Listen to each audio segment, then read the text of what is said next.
Imran sir, we are from Green Sports and it's great meeting you today. Thank you very much. My pleasure. Thank you. And how did it all start for Sania and what age did you actually recognize her talent? Well, the thing is, the first thing you need to do is be a great sports lover, and that's what we were in the family.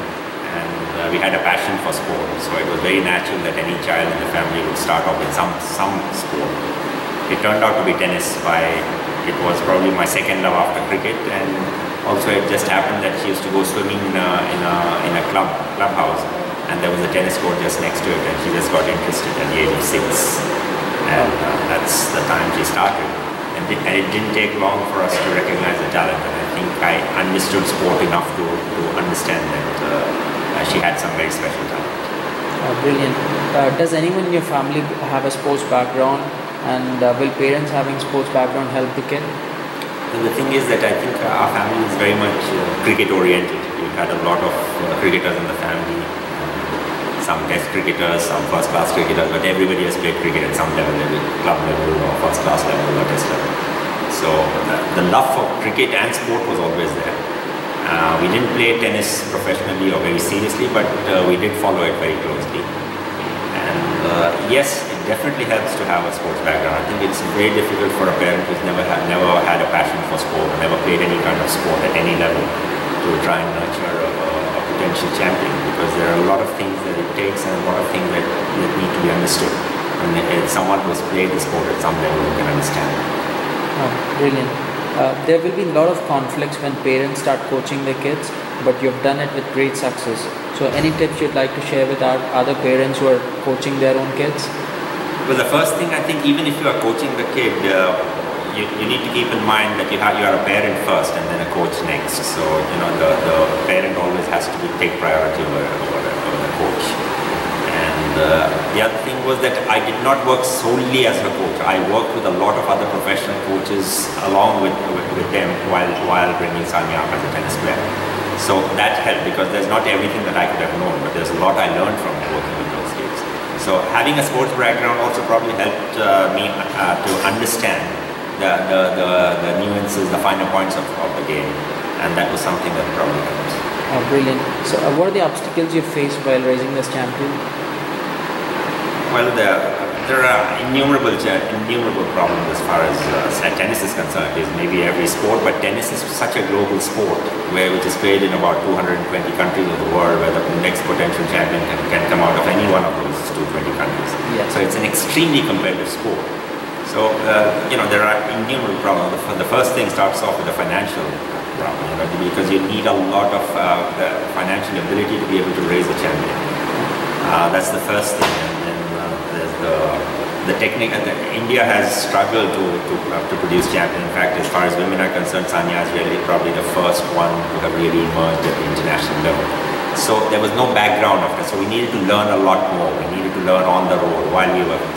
That's another problem. And so finding the right coaches, finding the right physical trainers, because there's not enough knowledge in India. That's something that we are trying to bring into it. And I've always said that to be as a parent of a potential tennis player or a tennis player, you need to be a very good finance manager. You need to be an advertising agent, because you need to bring in a lot of finances through advertising and marketing. You need to be a travel agent, because you need to travel the world. You need to book hotels. You need to be an accountant. There's no stopping to where the work stops. Many parents think about their kids' future before encouraging into sports, so they feel insecure about the kids living, as they are not confident that the kid's going to be a great player for India. So do you think this has to be changed or something? Well, nobody can guarantee the fact that someone will either play for the country or not, or whether they can make a living out of the sport. I think the one thing that everyone needs to have is a passion for the sport, and you need to be enjoying what you're doing. And that's the only way to go about it. And then you go on reassessing how the child is performing, we'll say intermittently every 6 months or a year, and then decide whether it's worthwhile to continue as to try and become a professional player, or to get back into academics. I think we always kept an eye out. Like, we would reassess how Sania was doing, and then you don't have to be a brilliant student in school to make a career. You can always be playing tennis and getting decent marks in school, so that you can always fall back on your academics if you fail as a tennis player or as any other sportsman. So I think you cannot decide right up at the beginning that this child is going to become either a professional cricketer or a professional tennis player or a badminton player. I think you need to reassess every now and then and be realistic in your approach. Oh, super, thank you. And we feel parent support and dedication is most important for any kid, and definitely it's not an easy job. So how did you handle your work, Sania, school and practice every day? Well, you're right. Especially in a sport like tennis, which is an individual sport and needs a lot of support. Like you have games like team games like cricket or football, where a child gets selected in a team and then keeps moving. From there, the rest of the family is not really involved.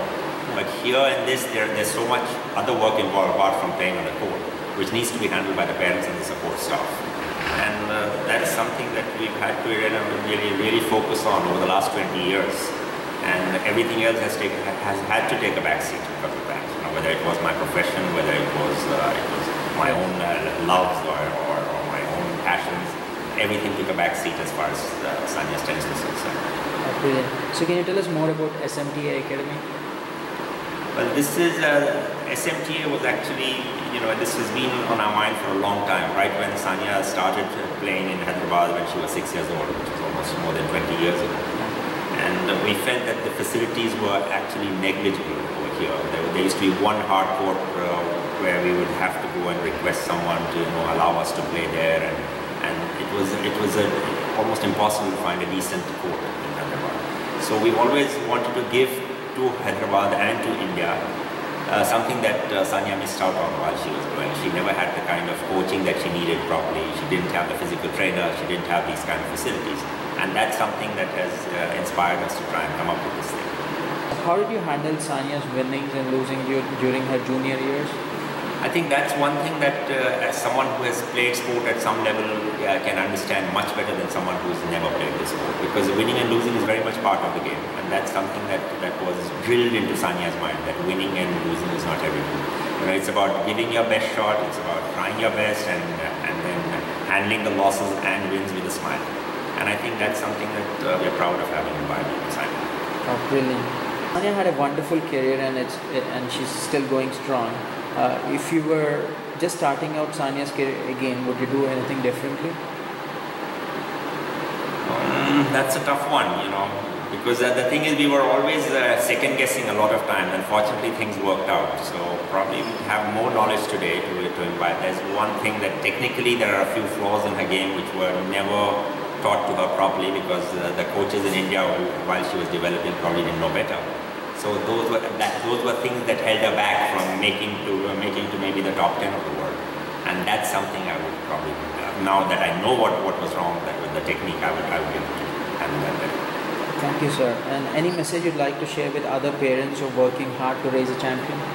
Yeah, I think one thing is for sure that if you are just doing it for the money or for the fame, I don't think it's really worthwhile, and I don't think you can succeed. You have to have a passion, passion for the sport, and you have to love it, and the entire family has to love it and share that kind of passion. That's the only way to be successful in a sport, at least like this. Thank you so much. And anything you want to say about our website, dreamoversports.com? Well, I think it's a great initiative, and hats off to you for doing something, and this is the kind of passion that you probably need to produce a champion. Thank you so much for your time, sir, and we're very proud of all the Sania's accomplishments till date, and thank you for raising this champion to us. Thank you very much. Thanks a lot for your time. Thank you. Thanks.